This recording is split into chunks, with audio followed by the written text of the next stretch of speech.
Fresh Morning. Fresh Morning. Urban FM, la station urbaine dans le Da Fresh Morning. On est avec Jean-Paul. Jean-Paul, bonjour. Bonjour Da Fresh. Comment tu vas ce matin? Ça va très bien. Tu as suivi la cérémonie de prestation de serment, oui, bien sûr. On dirait que c'est un examen. Pourquoi? Ils ne doivent pas se planter quand ils doivent répéter les mots du gars de la Cour constitutionnelle. Ah oui, ça c'est parce que ce sont ces mots-là qui viennent légaliser la prise de fonction présidentielle. Barack Obama s'était planté là. Oui, il avait dû refaire le lendemain. On avait dû refaire une nouvelle prestation de serment, cette fois-ci privée, mais à l'intérieur du bureau ovale. Pourtant, il y a un gars, il cite les mots, tu ne dois juste les répéter. Non, pour Barack Obama, il avait des circonstances atténuantes puisque c'était le juge, le président de la Cour suprême qui l'avait induit en erreur en fait. Il n'avait pas prononcé exactement les mots qu'il fallait. On le lui a rappelé après que constitutionnellement, puisqu'il n'avait pas répété dans l'ordre les mots tels qu'ils sont inscrits dans la Constitution, tels que le prévoit la Constitution, et bien donc techniquement Barack Obama n'était toujours pas président des États-Unis. Donc il a fallu pour cela reconvoquer le lendemain le président et le président de la Cour suprême pour que celui-ci, dans l'enceinte du bureau ovale, cette fois-ci, refasse le même cérémonial, de répéter exactement les termes qu'il fallait. Et ce n'est qu'à partir de là qu'évidemment, la prise de fonction de Barack Obama, constitutionnellement parlant, était effective. Et donc, c'est vraiment un scénario. C'est comme un examen, quoi. Voilà, il ne faut, et surtout que c'est très protocolaire. D'accord, donc il ne faut absolument pas, se planter. Il y a des choses qui sont obligatoires parce qu'il faut que ça se fasse ainsi, comme par exemple la prestation de serment en elle-même, le discours. Mais maintenant, évidemment, il y a des parties qui sont plus traditionnelles, mais qui ne sont pas obligatoires. Il y a la partie où le président ne doit pas arriver le jour de sa prise de fonction en tant que président. Il ne doit pas arriver à la Maison-Blanche en voiture. Il doit venir à pied. Il doit donc traverser Pennsylvania Avenue. Ce n'est pas obligatoire, mais si tu veux, c'est l'ensemble, tous les présidents, enfin pas tous les présidents, le premier président à l'avoir fait, c'est John Fitzgerald Kennedy en 1961, et donc depuis lors, les présidents ont pris pour habitude d'arriver le premier jour de leur prise de fonction à la Maison-Blanche, d'y entrer à pied devant le peuple américain. Pour Barack Obama, c'était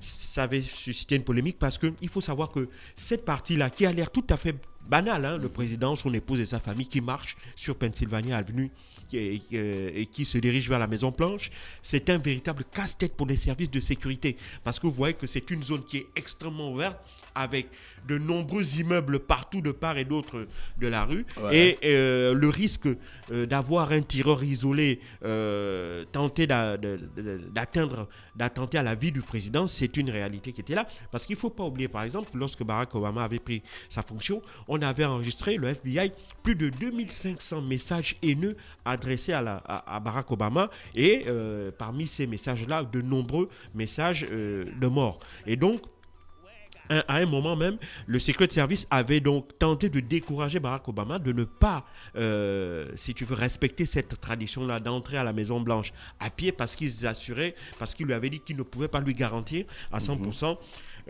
sa sécurité. Donc, il ne pourrait pas lui garantir que quelqu'un... Mais là, tout était virtuel, quoi. Il n'y avait aucun danger. Tout était virtuel, c'était rempli de militaires. Le risque zéro n'existe pas puisque... À cause des événements du 6 janvier. Oui, bon, parce qu'il faut aussi... C'était vraiment un nombre réduit. Il faut aussi savoir qu'il y avait plusieurs choses. Il y avait d'abord le couvre-feu à Washington. La deuxième chose, c'est qu'il y avait 25 000 gardes nationaux, policiers et militaires qui étaient déployés tout autour d'une zone bien délimité, donc avec des détecteurs de métaux, avec des détecteurs d'explosifs, des détecteurs d'armes à feu.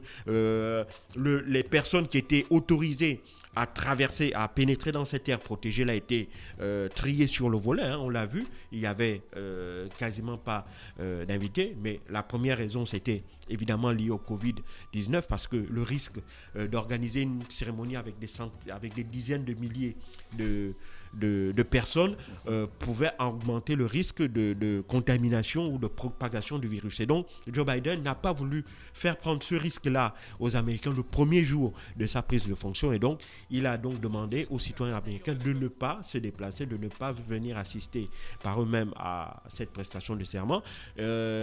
En échange, c'est 180 000 drapeaux qui ont été placés tout au long du mall, en face de la zone où il a prêté serment. Et donc, à partir de là, évidemment, la cérémonie a pu se faire. Maintenant, aujourd'hui, il est pleinement entré dans ses fonctions. Et même déjà, il y a quelque chose aussi assez particulier dans cette présidence de Biden. Il a voulu déjà montrer qu'il était un président aux commandes. Et donc, il a signé hier pas moins d'une quinzaine déjà de décrets qui vont du retour des États-Unis au sein de l'Organisation mondiale de la santé, du retour dans l'accord sur le climat à Paris, de la fin de la construction du mur, de décrets permettant la légalisation des mineurs qui étaient entrés sur le sol américain, des Américains d'origine étrangère, mais qui étaient entrés de façon illégale sur le sol américain. Et donc, également, un certain nombre de décrets concernant les échanges commerciaux avec les pays européens sur certains produits, évidemment. Et donc, et puis un certain nombre de décrets qui permettaient de déclencher, de mettre à disposition des Américains la dernière tranche qui avait été bloquée en partie par Donald Trump. Et donc, tout ça, c'est pour montrer véritablement que ce n'est pas... qui n'a pas besoin d'attendre 2 ou 3 jours le temps de pour que son équipe soit d'abord complètement validée par le Sénat, même si c'est une opération qui a déjà débuté et qui est en cours. Il n'a pas besoin d'attendre donc que son équipe prenne ses fonctions, puisque la loi lui permet que durant cette petite période-là, il peut légiférer par décret, et donc il peut déjà prendre un certain nombre de décisions qui soient rendues immédiatement applicables. Et Jean-Paul, aujourd'hui, on va aller dans combien d'années en arrière? On va 228 ans en arrière, on va le 17 janvier 1793, c'est le jour où, évidemment, Louis XVI avait été exécuté.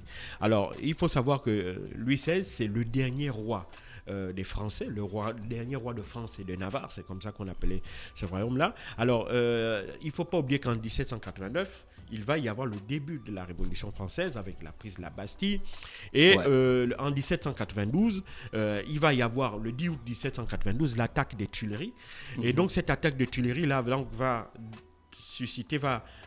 entraîner la déchéance de Louis XVI, donc il va perdre son titre de roi des Français et roi de France et de Navarre, et donc il va être emprisonné à la prison du Temple. Alors, à partir de là, il va être emprisonné, donc il perd l'ensemble de ses privilèges, l'ensemble de ses pouvoirs, mais il reste encore assez populaire vis-à-vis de la noblesse, parce qu'il faut savoir que même si les nobles ont perdu énormément de pouvoir et de privilèges suite à la Révolution française, mais ils sentent qu'il y a un danger, qu'avec cette décision de faire abdiquer Louis XVI, il y a donc le risque pour eux de perdre définitivement l'ensemble de leurs privilèges. Et donc, certains tentent en secret d'essayer de s'organiser pour exfiltrer, pour faire évader Louis XVI et lui permettre, peut-être à partir de l'étranger, de trouver des soutiens et des forces pour pouvoir revenir par la suite en France et peut-être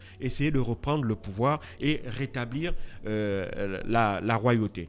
Et donc, à partir du 15 janvier 1793, celui-ci est jugé pour haute trahison par la Convention nationale. C'était l'équivalent à l'époque de l'Assemblée nationale. C'est les représentants du peuple, parce qu'ils estimaient que puisque la royauté avait été déchue, donc le pouvoir qui était détenu par le roi avait été transmis directement au peuple via cette convention nationale. Et c'était cette convention nationale donc qui avait estimé que puisqu'elle était dotée de la légitimité la légitimité du peuple, et donc à ce titre elle devait au nom du peuple juger le roi Louis XVI pour un ensemble de crimes, notamment des crimes de haute trahison.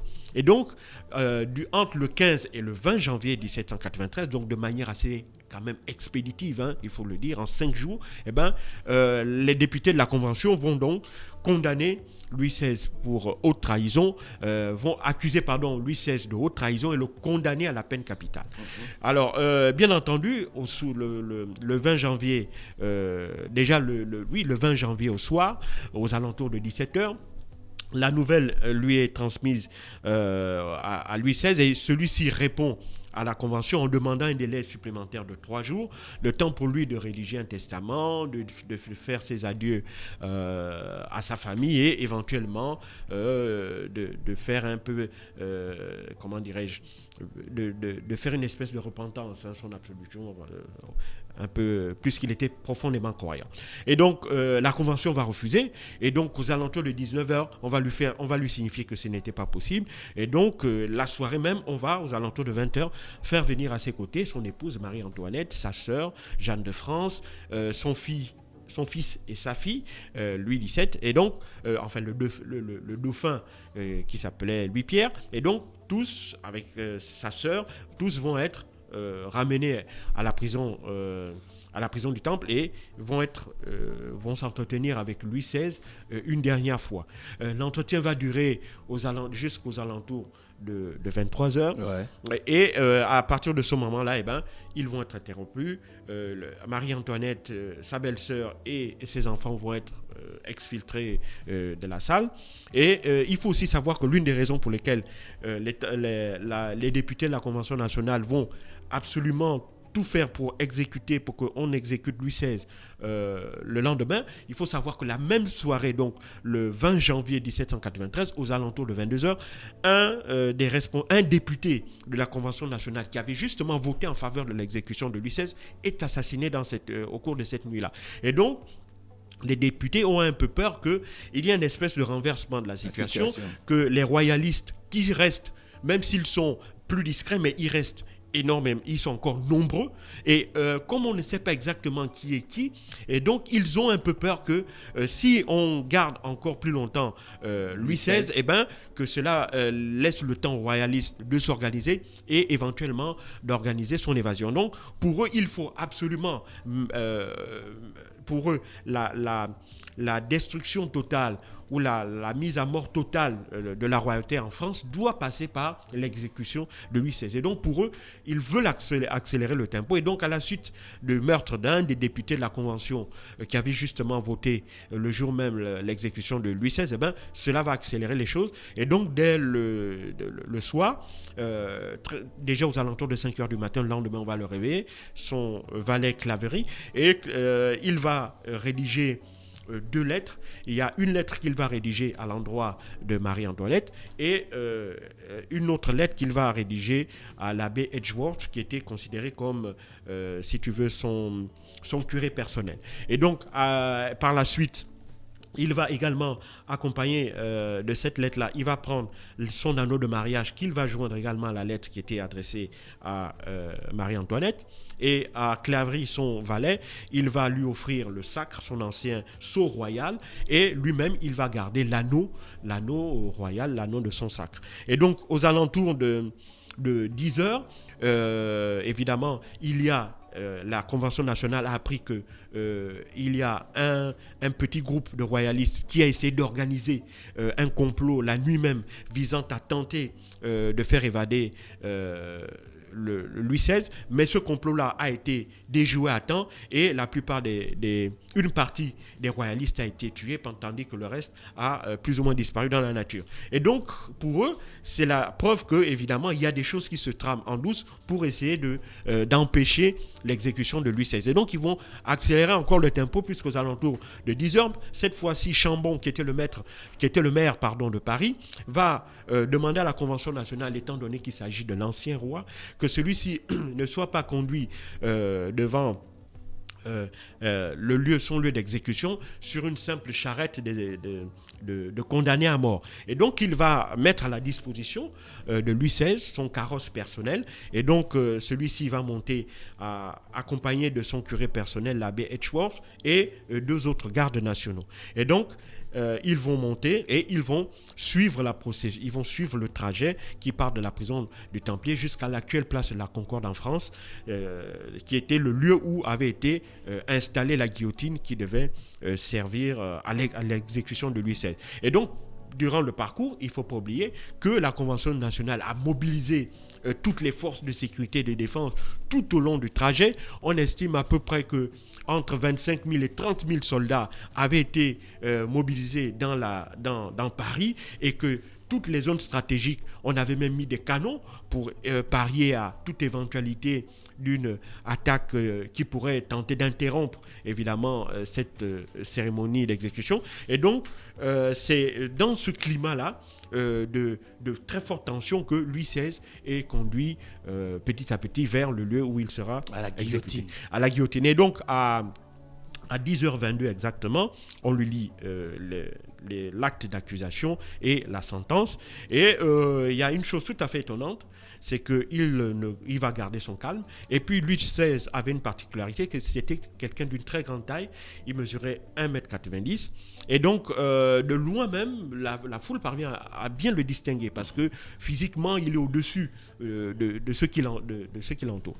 Et puis là, il va faire une chose extraordinaire, c'est curieuse, pas extraordinaire, curieuse, c'est que il ne va pas paniquer, il ne va pas s'opposer à sa mise à exécution. Par contre, il va demander à prendre la parole et on va la lui accorder.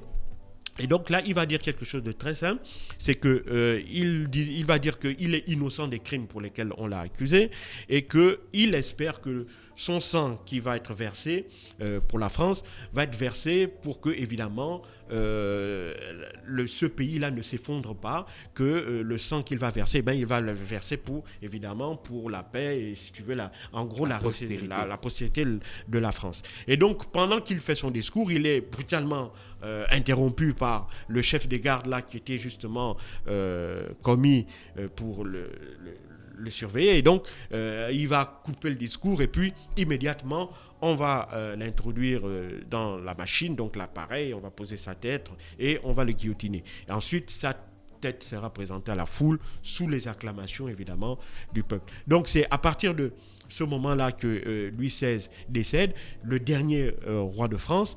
Il faut savoir que Marie-Antoinette aussi sera exécutée la même année, quelques mois plus tard, le 16 octobre 1793, pour les mêmes motifs, haute trahison.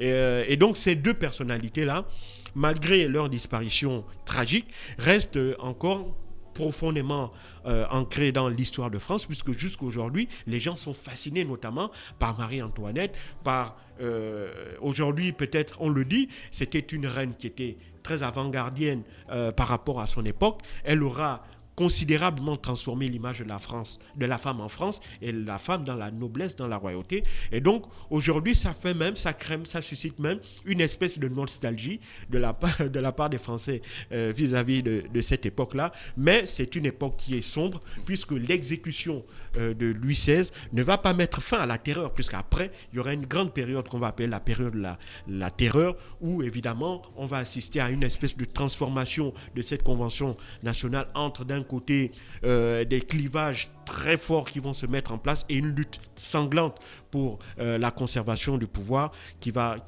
être opérée par la suite et qui va, dans son sillage, entraîner des centaines, voire des milliers de morts. Merci Jean-Paul qui revenait donc sur l'histoire de France ce matin sur les 104.5 Urban FM, la station urbaine dans le Da Fresh Morning. On reste connecté, on se retrouve juste derrière. Da Fresh Morning.